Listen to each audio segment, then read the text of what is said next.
Chef de l'État au port autonome de Conakry, professeur Alpha Condé, son homologue namibien, visite les installations du groupe Bolloré, échange avec les responsables, mais pas seulement. Nous saurons tout dès le début de ce journal. Et puis 10 jeunes élèves guinéens poursuivent leurs études en Malaisie. C'est le fruit d'une coopération renforcée entre la fondation Prosmi de la Première Dame et la fondation Al-Nour de la Malaisie. C'est l'école d'élite de la Malaisie qui accueille les jeunes guinéens. Nous irons sur la plage de Kipé en banlieue de Conakry. Elle sera bientôt réaménagée. Une opération séduction des touristes pilotée par la commune de Ratoma et le gouvernorat de Conakry. L'expertise française accompagne le projet.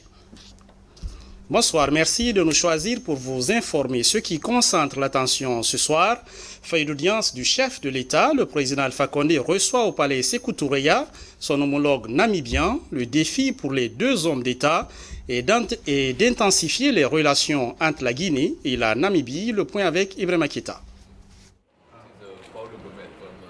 Cette deuxième journée de la visite du président de la République de Namibie a commencé par ce tête-à-tête avec le président de la République, le professeur Alpha Condé. Les deux hommes d'État ont tout d'abord mis l'accent sur le renforcement des liens de coopération entre Windhoek et Conakry. Le chef de l'État et son hôte ont aussi parlé de la diversification des liens de coopération existants entre les deux pays, avant de passer en revue les grandes questions africaines et internationales. Juste après, les deux chefs d'État ont assisté à la signature de plusieurs accords entre les deux pays. Le premier est un accord cadre de coopération entre le gouvernement guinéen et le gouvernement namibien. Le deuxième accord porte sur la création d'une commission mixte de coopération entre les deux pays. Le troisième, lui, est un mémorandum d'entente portant sur les consultations politiques et diplomatiques régulières entre les autorités des deux pays. Et le dernier concerne un mémorandum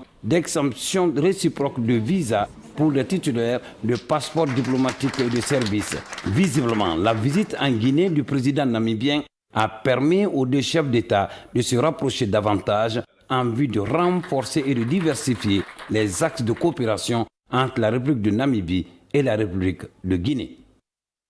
Je vous le disais en titre, le chef de l'État s'est rendu ce mercredi au port autonome de Conakry, accompagné de son homologue namibien. Les deux présidents ont rencontré les patrons de Bolloré pour parler essentiellement du fonctionnement du groupe. Sanassi Keita nous en dit plus. C'est dans une ambiance festive que le président de la République et son hôte de marque, le président de la République de Namibie, sont arrivés sur le terminal à conteneurs du port autonome de Conakry. Autorités portuaires, dockers et responsables du groupe Bolloré sont venus nombreux pour réserver un accueil chaleureux aux deux présidents, professeur Alpha Condé et Hak Gengob. Une occasion mise à profit par les responsables du groupe Bolloré d'expliquer clairement aux deux chefs d'État le mode de fonctionnement du terminal à conteneurs. Le ministre d'État en charge des transports se félicite de cette visite qui vient effectuer professeur Alpha Condé et son homologue de la Namibie. C'est une opportunité pour la Guinée de renforcer ses relations tant politiques que diplomatiques qu'économiques avec un pays frère, la Namibie, dans le cadre de l'amélioration de la coopération sud-sud. Et je crois que le terminal à conteneurs de Bolloré est l'exemple de ce que sera demain le port conventionnel de Conakry, lorsque le concessionnaire aura pris possession de ce port, qu'il y aura investi les centaines de millions de dollars qui sont prévus dans la convention de concession. Je pense que, comme vous le voyez, le terminal à conteneurs de Bolloré s'est considérablement amélioré ces dernières années. Il est devenu un terminal compétitif dans la sous-région et nous espérons que c'est ce ressort qui va arriver au terminal conventionnel qui vient d'être mis en concession. Je crois que c'est une très bonne chose que cette visite ait eu lieu. C'est une occasion de montrer aux autres que la Guinée est capable de compétitivité dans ses installations portuaires, que la Guinée est capable d'être parmi les meilleurs pays de la sous-région en matière de gestion portuaire lorsque cette gestion se fait dans les règles de l'art, c'est-à-dire lorsqu'elle se fait par un concessionnaire qualifié, qui est effectivement en mesure non seulement de faire les investissements nécessaires, mais aussi qui est en mesure de mettre à disposition une expertise capable d'améliorer la compétitivité et la rentabilité de nos installations portuaires. Juste après cette visite sur le site du terminal à conteneurs du port autonome de Conakry, Professeur Alpha Condé et son frère et ami, le président Hag Gengob, se sont rendus à la Blue Zone de Kaloum. Ici, les deux chefs d'État ont également scrupuleusement contemplé toutes les installations de ce lieu de loisirs, blotti au cœur de la commune de Kaloum. Restons au port autonome. On les annonçait prêts à plier leurs bagages, mais ils ont choisi de rester en Guinée. Et au port autonome de Conakry, les transitaires maliens poursuivent leurs opérations. Soulagement de leurs compatriotes opérateurs économiques, c'est aussi le signe d'une coopération sud-sud bien entretenue.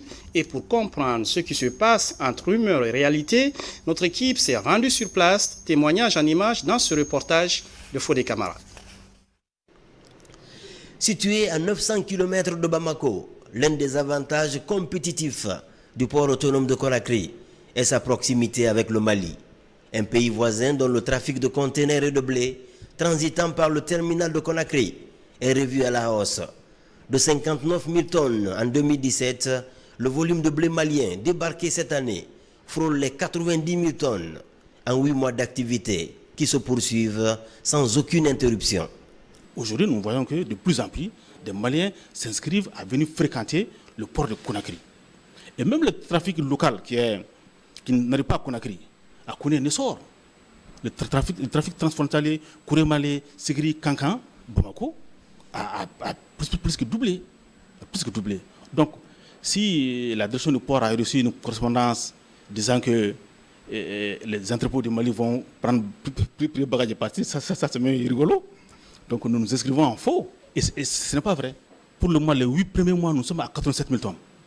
Donc, si on a comparé à 2016, nous sommes à 189% de plus. Et en fin de mois, il y a un bateau malien qui est même annoncé. Donc, le contrat qui relie les opérateurs économiques maliens, c'est jusqu'à 300 000 tonnes par an. Nous avons jamais dépassé 70 000 tonnes. Si nous arrivons à 70 000 tonnes, à 300 000 tonnes, ça veut dire que des efforts sont en train d'être faits et que malgré que des problèmes sont là par rapport au réseau routier qui est vraiment, le relais est difficile, les camions maliens aujourd'hui, depuis que le groupe Keta est venu avec une centaine de camions pour transporter le blé, les camions maliens qui sont venus transporter le blé, les opérateurs économiques maliens, les transporteurs maliens commencent à fréquenter le port avec leurs propres moyens de transport. La principale doléance des autorités des entrepôts maliens en Guinée est liée à l'amélioration de la fluidité dans le traitement des marchandises. Ceci pour réduire de façon drastique les surestaries en attendant des travaux d'extension d'envergure. Plus de 400 milliards de francs CFA de trafic avec le Sénégal. Conakry est le port le plus proche, 900 km. Des embarcations, nous, pays voisins de la Guinée, qu'est-ce que nous souhaitons? Que le port de Conakry soit le port le plus attractif. Que des investissements à hauteur se fassent. On ne peut pas rester dans le progrès de l'homme, mais il faut aller. Tout homme qui n'aspire pas à évoluer, tu seras dépassé. Il faut que les investissements soient faits. Cette démarche visant à positionner le port de Conakry comme port naturel du Mali est susceptible d'augmenter les redevances du port autonome et d'accroître les échanges entre le Mali et la Guinée, deux peuples frères unis par des liens séculaires. La Banque africaine de développement s'engage à accompagner la Guinée dans la mise en œuvre de son plan national de développement économique et social 2016-2020.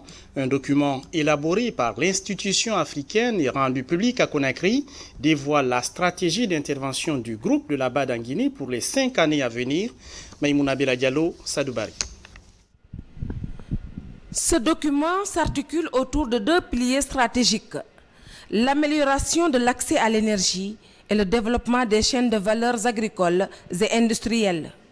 Selon les prévisions faites par le PNDS, Plan national de développement économique et social, 6 opérations seront effectuées pour un montant de 60 millions de dollars pour faire face aux questions énergétiques, agricoles et d'infrastructures. La BAD va intervenir notamment au développement des capacités de production de transport et au renforcement des réseaux. Cette stratégie vise à faire de la Guinée la plaque tournante régionale dans le secteur énergétique. Depuis la première opération de la banque en Guinée en 1974, à ce jour, le montant total des approbations de la banque pour des opérations en Guinée se chiffre à plus de 1,7 milliard de dollars, dont près de 32% de ce montant ayant été accordé durant les 5 dernières années. La nouvelle stratégie de la banque est alignée sur les 5 actes prioritaires du Plan national de développement économique et social de la Guinée, mais aussi sur la stratégie décennale de la banque et les 5 grandes priorités de la banque que nous appelons les top 5.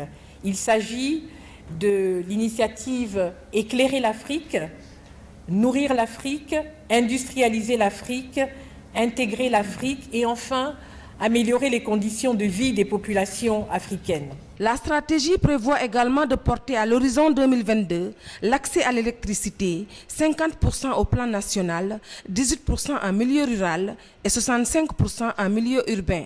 À l'horizon 2022, le document stratégie prévoit l'extension et la modernisation de l'activité agricole dans la région de Boké. Une prévision qui sera atteinte à travers l'augmentation des bas-fonds aménagés et périmètres irrigués et l'augmentation du nombre d'entreprises de l'agro-industrie. On a échangé sur toute la définition des problèmes, l'identification des contraintes, l'identification du potentiel et surtout on a tiré les leçons des DSP antérieurs et de la revue du portefeuille. Ça nous a permis d'arriver à ce niveau de dialogue qui nous permet de nous entendre sur un document de stratégie pays qui va être présenté au Conseil d'administration de la Banque africaine de développement. Autre action annoncée par le document stratégie, l'aménagement de 800 km de pistes rurales et la réhabilitation de 90 km sur le tronçon Boké-Kébou. Un travail de désenclavement qui devrait favoriser la mobilité des personnes et leurs biens dans la zone. Un investissement qui prévoit la création d'environ 8000 emplois. C'est la fin des vacances judiciaires dans le pays. Après un mois de relâche, magistrats et avocats vont reprendre le chemin des tribunaux. L'occasion pour le ministre de la Justice d'annoncer de nouvelles dispositions pour le bon fonctionnement des cours et tribunaux. Thierry Younoussa Diallo. Fini les vacances judiciaires, les magistrats reprennent le chemin des cours et tribunaux au terme d'un mois de repos devenu un rituel dans l'administration de la justice. Dans les juridictions de Conakry et de l'intérieur du pays, les magistrats procèdent déjà à l'examen des dossiers en instance de jugement et reçoivent les plaintes des justiciables. La reprise intervient après un vaste mouvement du personnel. Il y a eu les passations de fonctions entre les magistrats partants et les magistrats rentrants, notamment au niveau de Kankan, au niveau de Labé, au niveau de Zérékoré, au niveau de Kindia, et même au niveau de Conakry, au niveau de la cour d'appel de Conakry. Donc tous les nouveaux magistrats sont en poste. On a demandé que le travail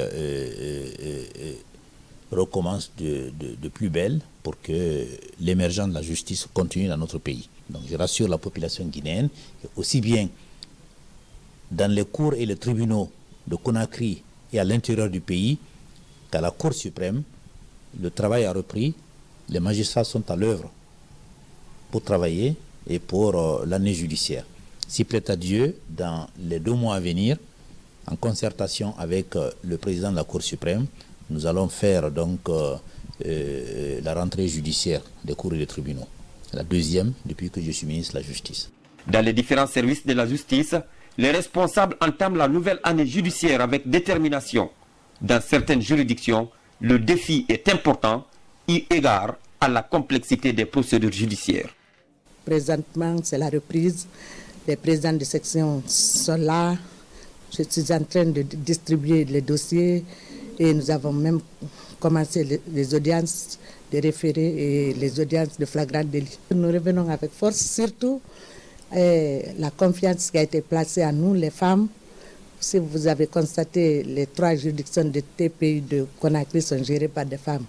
Donc cette promotion, c'est un défi qui nous est lancé et nous promettons vraiment d'être à la hauteur. Nous sommes déterminés à mener l'année judiciaire avec efficacité, avec brio. Et nous ferons le travail comme nous l'avons toujours fait pour que le service public de la justice soit mené avec succès. La reprise des audiences est un réconfort pour les citoyens en quête de justice. Merci Tierno Younoussaba. C'est une rencontre sous-régionale sur le traité du commerce des armes. À Conakry, la commission défense et sécurité de l'Assemblée nationale plaide pour sa mise en œuvre. Le groupe reçoit le soutien des députés ouest-africains. L'objectif est d'harmoniser les décisions sur le port des armes dans la sous-région. Le point avec lieutenant Fodé Aboubakar Bangoura, correspondant de la presse militaire. La prolifération et la circulation illicite des armes légères et de petit calibre constituent un fléau majeur qui nuit au développement économique, politique et culturel des pays du monde en général et de l'Afrique en particulier. Pour freiner l'élan de ce phénomène sur l'espace ouest-africain, les parlementaires de la sous-région se retrouvent à Conakry pour mettre en place une plateforme d'échange sur les mécanismes opérationnels de contrôle du commerce des armes. Pour atteindre un niveau de paix et de sécurité qui favorise la stabilité et le développement, le contrôle effectif des armes légères et de petit calibre est devenu une préoccupation majeure pour la CEDEAO et ses partenaires au développement. C'est pourquoi ce traité engage les États qui l'ont ratifié à adopter un dispositif de contrôle national des transferts d'armes conventionnels. L'adoption puis la ratification des traités sur le commerce des armes est une avancée majeure dans la prévention des conflits armés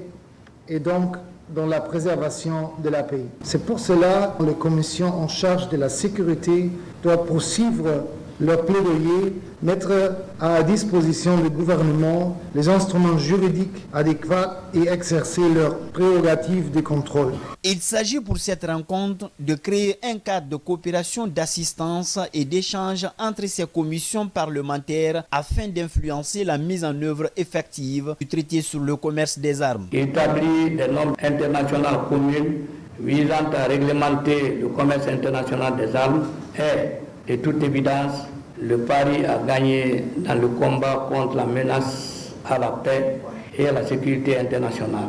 Le traité sur le commerce des armes a été ratifié par plusieurs États africains. Il est rentré en vigueur le 24 décembre 2014. Le constat révèle qu'avant le printemps arabe, plus de 8 millions d'armes légères étaient en circulation en Afrique de l'Ouest, ce qui constitue une réelle menace pour la sécurité. Le partenariat entre les fondations Prosmi de la Première Dame de la République et Al-Nour de la Malaisie se renforce. L'école d'élite de Malaisie vient de recevoir 10 élèves guinéens inscrits au collège et lycée et totalement pris en charge par les partenaires de la Fondation Prosmi. Les explications avec Maurice Sidibé.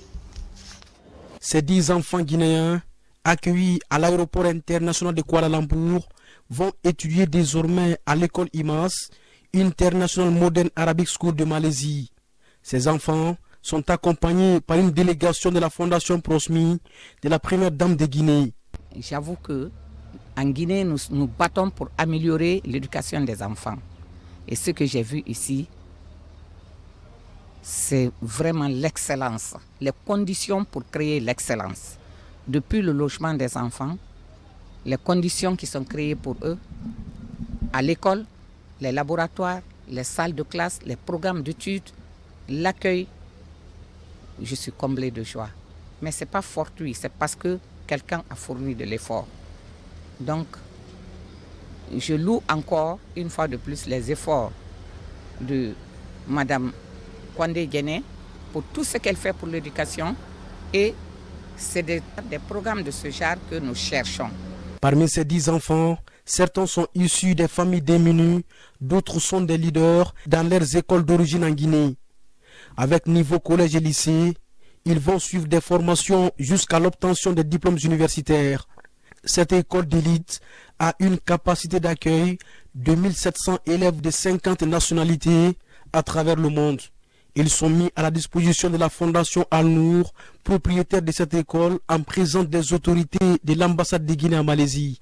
Nous pensons que c'est un très bon départ et si les efforts sont contenus dans ce sens, nous pensons que la Malaisie, en rapport avec la Fondation Al-Nour, dans sa collaboration avec la Fondation Prosmi, pourra accueillir davantage de nos enfants pour leur formation en Malaisie. Actually, Donc ils sont prêts à assister ces enfants pour que ces enfants-là seront la lumière. Donc la confiance que vous l'avez mis en leurs mains, qu'ils prient le Tout-Puissant Allah que cette confiance ne soit pas bafouée et ils vont faire tout pour la formation de ces enfants. L'inscription de ces enfants guinéens à l'école immense est le fruit du partenariat établi entre la Fondation Al-Nour et Prosmi lors de la visite de la première dame de la République en Malaisie en 2016. Chapitre santé. Aller plus vite que les épidémies en Guinée, c'est le défi que se fixe le ministère de la Santé. Le département initie avec l'OIM et l'Union européenne un projet d'alerte des épidémies. L'appui de l'Agence nationale de sécurité sanitaire favorise la mise en place d'un dispositif de réponse aux urgences, notamment dans des zones jugées à risque comme Forikaria et Zérékoré. Les explications avec Tcherno Marfouba, Mohamed Pati Kamara, Algassimouba. Après plusieurs années d'épidémies régulières de choléra et la crise à virus Ebola, la Guinée dans sa lutte a mis l'accent sur l'approche communautaire. Pour accompagner ce élan de réussite, une nouvelle offensive vient d'être engagée dans les zones à haut risque. Les préfectures de Forikaria et de Nzérékoré sont les cibles de ce projet. Il va préparer les agents de terrain à répondre efficacement aux urgences de santé publique. Nous, l'OIM, on est interpellés parce que c'est des maladies transmissibles et qui sont liées à la mobilité humaine. Donc l'idée, c'est de ne pas du tout s'attendre à ce que ces mouvements de population aussi renforcent ces maladies transmissibles, mais c'est de veiller à ce que les mécanismes que nous mettons en place nous permettent de mieux gérer ce type de crise. Il s'agit d'un projet d'aide humanitaire de courte durée, réalisé avec un cofinancement de CDC, parce que l'Union européenne, CDC et les partenaires souhaitent ouvrir ensemble dans la réalisation du programme mondial de sécurité sanitaire et s'aligner pour apporter un appui institutionnel de façon conjointe aux autorités. Ce projet d'intérêt national cible 1607 personnes et 93 organisations pour une période de 18 mois. Les bénéficiaires vont être outillés en technique de gestion des urgences sanitaires. Avant la matérialisation de ce projet, le comité de pilotage présente sa feuille de route au ministre de la Santé. Grand intérêt pour le ministère de la Santé, pour le gouvernement de la République de Guinée et pour tout le pays entier. En fait, pourquoi c'est important? Parce que depuis un certain temps, moi je peux me permettre de le dire avec précision, depuis 1970, la Guinée fait face à des épidémies. Et des épidémies importantes. En 1970, on a eu l'épidémie de choléra. Et par après, d'autres épidémies. Il n'est pas dit que c'est seulement à partir de 1970, bien avant il y avait des épidémies. Mais de façon enregistrée, historique, on connaît l'histoire de 1970. À partir de ce moment, il y a eu beaucoup d'épidémies. Alors ce projet est d'un grand intérêt parce que ça va nous permettre d'être vigilants. Ce comité de pilotage multisectoriel d'appui aux urgences de santé publique dans les zones à haut risque est piloté par l'OIM, Organisation internationale pour les migrations, en synergie avec l'Agence nationale de sécurité sanitaire. Comment faire face à la salubrité publique? Toutes les politiques de gestion des déchets publics ont jusque-là montré leurs limites. Une idée est en train d'être expérimentée, la professionnalisation des PME en charge de la collecte et du transfert des déchets solides et ménagers. Une initiative de l'Organisation catholique pour la promotion humaine, Caritas Guinée. De quoi s'agit-il en réalité? Regardons ce reportage d'Ousmane Ba. La politique gouvernementale visant à faire de Conakry une ville propre est en marche. À la faveur de cette rencontre, ces acteurs réfléchissent sur un mode d'assainissement périn de la capitale. C'est pour définir un cadre juridique opérationnel pour la consolidation de la salubrité publique. Une initiative de l'Organisation catholique pour la promotion humaine OCPH Caritas Guinée et ses partenaires. L'OCPH Caritas Guinée étant la branche justement de l'Église qui s'intéresse au témoignage au service, Et nous sommes appelés à la pastorale sociale. Je pense que c'est aussi un moyen pour nous de démontrer que l'Église est du côté du gouvernement et l'Église doit activement prendre part au développement du pays, s'impliquer aussi dans la salubrité de la population. Quiconque parle aujourd'hui de l'assainissement de la ville de Conakry parle du problème récurrent qui reste dans le cœur de chaque Guinéen, tant le problème est préoccupant. Je le répète. Heureusement, la volonté politique du gouvernement s'affiche clairement. Il est évident que l'assainissement de la ville de Conakry n'ira pas en dehors de la professionnalisation. En plus de la professionnalisation du secteur, ces cadres comptent sur le partenariat public-privé pour répondre à la problématique de collecte et transfert des déchets solides et ménagers. Cet atelier porte sur le thème recours au partenariat public-privé pour des solutions adéquates au financement de la problématique de la gestion des déchets à Conakry.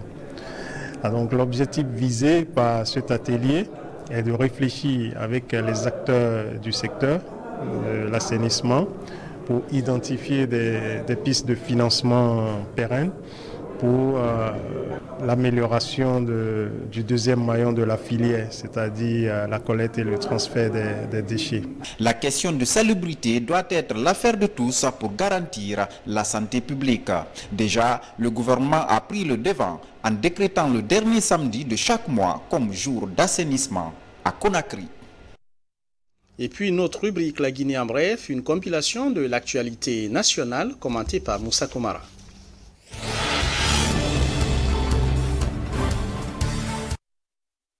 Une mission du Fonds monétaire international séjourne actuellement à Conakry.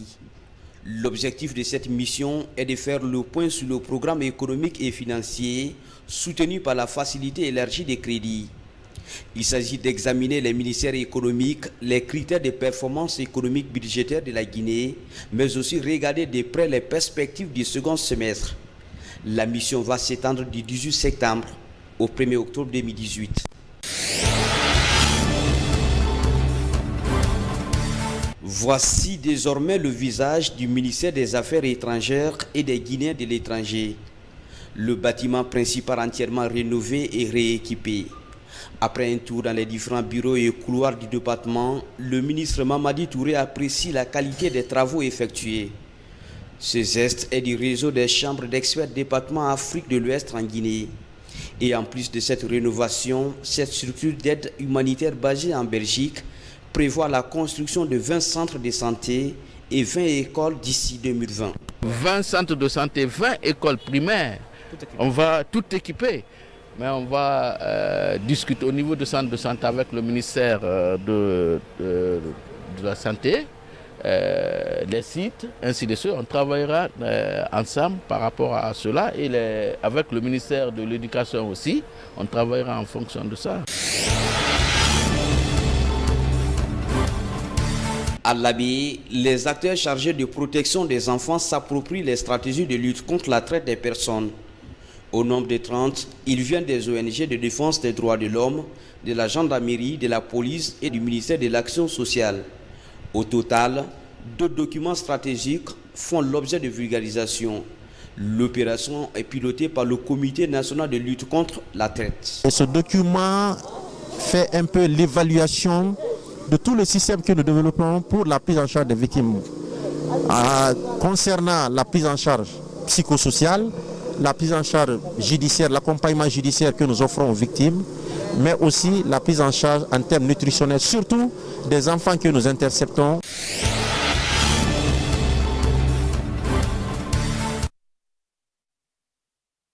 Titre, la plage de Kipi Dadia va bientôt changer de visage. Son aménagement est annoncé par les autorités communales et régionales de Conakry. La plage a séduit un promoteur français qui veut concevoir en ce lieu tout ce qui peut attirer du beau monde. Moussa Bangoura, Ousmane Kamara. Ici, à la plage de Kipi Dadia, dans la commune de Ratoma, la pose de la première pierre est effectuée par les autorités en compagnie du promoteur français. Elle marque le début des travaux du projet de construction de la plage de Kipé. Nous construisons une cuisine avec un cellier, ensuite une terrasse couverte et devant nous construirons une terrasse découverte avec vue sur la mer. Des gens quand ils viennent ici c'est pour se reposer, pour être au calme, pour être tranquille, profiter des joies de la mer. Et donc éviter tout débordement et même lorsqu'il y aura des manifestations, en l'occurrence des concerts, le système de sécurité sera renforcé à ce moment d'événement, à ce type d'événement. En plus du restaurant terrasse, un espace de détente, une plateforme pour la jeunesse et un parking auto seront réalisés. Ce projet rentre dans le cadre de l'aménagement et de la sécurisation des plages de Conakry. Ça donne le ton d'un ensemble d'engagement qui doit être, comment dirais-je, l'engagement des jeunes de la ville de Conakry pour qu'ils acceptent enfin que les plages soient reconstruites. Combien de plages? Je cite Benares. Combien de plages? Takonko, Tayaki et que sais-je encore? Toutes des plages déjà programmées pour être affectées aux partenaires qui vont aider les jeunes à s'installer. Notre objectif, c'est de rendre Conakry beau, rendre les plages de Conakry fréquentables à l'image des autres pays de la sous-région.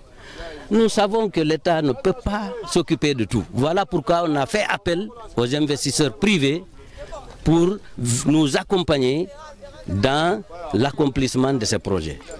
60 000 € est le montant qui sera débloqué par l'investisseur français pour la réalisation de ce lieu de rencontre et de divertissement. Les entreprises Badala et Nora Plus exécutent les travaux pour une durée de 2 mois. Ce mercredi, c'est l'Achoura, un événement religieux pour les musulmans. Il est appelé Tamharit au Sénégal et Djambeïté en Guinée. Quel que soit le petit nom qu'on lui donne, l'Achoura commémore le jour où Dieu a sauvé Moïse du Pharaon, à l'image du prophète Mahomet, paix et salut sur lui, qui jeûnait ce jour. Plusieurs musulmans observent cette pratique facultative depuis l'introduction du jeûne du Ramadan. Batouli Diallo, Abdul Karim Kamara nous en disent plus. L'Achoura ou la fête de Djambeïté. Un jour exceptionnel où les fidèles musulmans se rapprochent davantage de leur Créateur par des actes d'adoration comme le jeûne. À l'occasion, ils commémorent plusieurs faits miraculeux qui témoignent de la grandeur de Dieu. C'est un jour béni chez le Dieu quand quelqu'un a jeûné après le jeûne du carême. Il n'y a pas un jeûne que Dieu aime plus que le jeûne du 10e jour de ce mois. C'est ce jour-là que Dieu a rendu Youssouf à son père Yacoub. C'est ce 10e jour-là que Yacoub, quand il était aveugle, que Dieu lui a donné la vision. C'est ce 10e jour-là que Dieu a sauvé Mahomet pour ses ennemis de la Mecque. Ça, c'est beaucoup des miracles que Dieu avait fait dans ces jours. Pendant ce mois de Muharram, certains responsables de familles musulmanes interdisent le mariage, ce qui est contraire au principe de l'islam selon les ulémas. Il y a des gens même qui disent que bon, dans ce mois-là, on ne doit pas faire le mariage, mais eux, ils ont tort, ils ne sont pas compris. Parce qu'on dit qu'on ne doit pas blesser quelqu'un. Les Arabes ont dit que même si quelqu'un te fait du mal, tu ne dois pas blesser pour que le sang sort dans le mois-là. Mais il n'y a aucun travail musulman qu'on ne fait pas dans le mois. Tous les travaux musulmans on fait dans le mois, y compris le mariage, le baptême, tout ce qu'on doit faire pour le problème de la religion islamique, on peut faire tout dans le mois là. L'imam Ali Souma demande de faire comprendre à la jeune génération l'importance de cette fête selon les principes de la sunna du prophète Mohammed, paix et salut sur lui. En Guinée, elle est moins célébrée, déplore-t-il. Et puis notre rubrique en ce centre de la souveraineté nationale. Ce soir, gros plan sur la compagnie aérienne nationale Air Guinée, symbole de l'autonomie guinéenne dans l'espace aérien depuis décembre 1960. C'est un grand format signé Mahmoud Bari.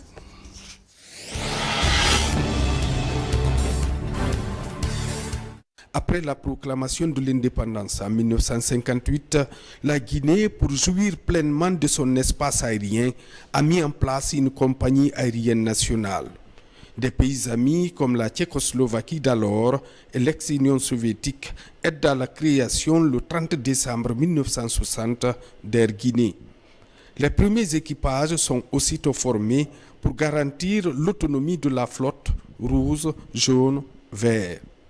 La compagnie a essentiellement pour mission d'assurer le transport des personnes et des biens dans l'intérêt exclusif du nouvel État. En termes d'infrastructures, en plus de l'aéroport international de Conakry, ouvert depuis les années 1950, l'aviation civile planifie la création de nouveaux aéroports à l'intérieur du pays et trouve des équipements nécessaires à leur fonctionnement et à leur opérationnalisation. L'aviation civile devient un problème d'enjeu national. À l'époque, on avait un aéroport international, celui de Conakry, qui avait, du point de vue technique, tout ce qu'il fallait pour pouvoir assurer les vols sur la Guinée et au-delà de la Guinée, et au départ de la Guinée. Donc, nous avons trouvé, parce qu'il faut le dire, vous posez à juste titre, parce qu'en ce moment, la direction de l'aviation civile guinéenne n'existait pas.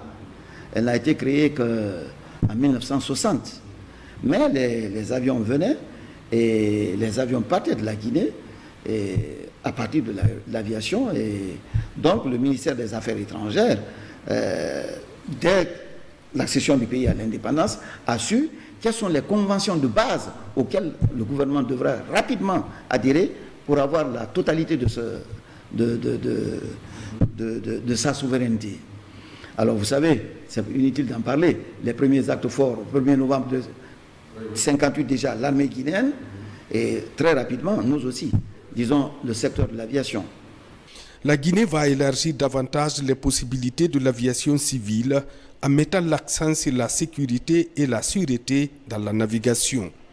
Le prestige international du pays se renforce au rythme des mouvements de ses avions. La flotte Air Guinée permet d'assurer les vols nationaux et internationaux. Les pilotes guinéens sont alors acclamés dans le monde et surtout en Afrique. Leurs compétences et leurs prouesses en navigation sont citées en exemple. Air Guinée est synonyme de l'indépendance guinéenne. Indépendance en octobre 58, création de la compagnie en décembre 60. En 1961, le décret a été signé, il y a eu des avions tels que des avions 14 et l'Illusion 18 qu'ils ont envoyés en Guinée, qui ont commencé le transport aussi bien des passagers ordinaires que de tous ceux qui avaient comme, par exemple, transport de matériel, transport, parfois même on transportait des bœufs, par exemple de la Bulgarie, pour venir les mettre avec les nôtres ici, afin d'avoir des bœufs beaucoup plus performants, beaucoup plus gros. Et les avions ont eu à faire ça. On a eu à transporter aussi des plans du côté de l'Arabie Saoudite. On a eu à transporter tous les déplacements des équipes, de l'équipe nationale et même de certaines équipes de clubs. Air Guinée a assuré ça au niveau de la CAN, au niveau de presque tous les pays. C'est Air Guinée qui faisait ces transports. Pour ramener le reste de l'Almami Samori, du Gabon par exemple, c'est Air Guinée. Je crois Al-Faya aussi de la Mauritanie, ça a été Air Guinée. Et tous les étudiants guinéens qui étaient à l'époque en Russie, en Tchécoslovaquie, en Yougoslavie, dans tous les pays de l'Est et ailleurs, c'est Air Guinée qui les amenait pour des études et qui allait les prendre pour qu'ils viennent faire les vacances et retourner. Le transport des pèlerins était à 100% assuré par Air Guinée. Au début, tous les départs étaient à partir de Conakry, mais avec l'arrivée des Boeing et les pistes que nous avons à l'intérieur, aussi bien à Kankan, Labé et Farana, on prenait des pèlerins de tous ces points de la Guinée qui allaient directement à la Mecque. Il n'y a jamais eu de retard. Parfois, on avait 2-3 avions qui se suivaient, le Boeing 707, le 737 et le 727. Donc, on faisait vraiment, il n'y avait aucun problème à ce niveau. Air Guinée a été le troisième acte, pratiquement, du gouvernement après l'armée, 1er novembre, après la monnaie au mois de mars, en 1959, non? Et Air Guinée a été créé le 30 décembre 1960. Air Guinée donc a évolué de cette date jusqu'en 2002, date à laquelle il y a eu l'extinction de la compagnie, rétrocédée à Mamad Sylla. Au début des années 2000, Air Guinée rentre dans une forte turbulence. La compagnie est à son tour privatisée dans des conditions troubles. Depuis, Air Guinée a disparu de tout contrôle aérien. La société est aujourd'hui liquidée. Dans le cadre d'un partenariat public-privé, des tentatives de relance d'une compagnie aérienne nationale ont eu lieu sans succès. La fin ou l'arrêt de Air Guinée ne marque pas pour autant la fin du transport aérien en Guinée. Pour répondre au trafic de plus en plus grandissant et rendre aisées les escales, le gouvernement a signé une convention d'exploitation et de gestion de l'aéroport international Conakry-Bessia pour 5 ans renouvelables. La SOSEAC est créée en novembre 1987, une société d'économie mixte qui associe l'État guinéen à hauteur de 51% à des partenaires français, en l'occurrence Aéroport de Paris, l'AFD et la Chambre de commerce d'industrie de Bordeaux. Ce programme prend en compte les contours liés à la fiabilité des installations aéroportières et donne la possibilité aux gestionnaires de moderniser les infrastructures. À ce titre, d'importants travaux sont initiés et exécutés. Nous exploitons et nous renouvelons les infrastructures de l'aéroport. En même temps, contrairement aux autres aéroports, nous sommes une société de gestion un peu particulière par rapport aux autres gestionnaires des autres aéroports des pays limitrophes. Nous avons une particularité qui est la gestion des opérations aériennes au niveau des compagnies. C'est-à-dire nous assurons le handling des compagnies aériennes qui viennent sur Conakry. Et nous avons aussi la mission d'assurer le service de sécurité incendie pour l'aéroport de Conakry. Ces mesures ont du coup facilité l'augmentation des fréquences de vol ainsi que des recettes au niveau du trésor public. Bénéficiant de l'appui du chef de l'État, professeur Alpha Condé, l'aéroport de Conakry est aujourd'hui fréquentable avec un niveau de sûreté et de sécurité à la dimension des normes internationales. Toutes choses qui rassurent acteurs et partenaires du secteur aérien. Voilà, c'est tout pour les infos. Merci de nous regarder à Zérékoré, Bokeh et Koundara. L'info continue sur rtgcoloma.info. Restez fidèles à la télévision nationale.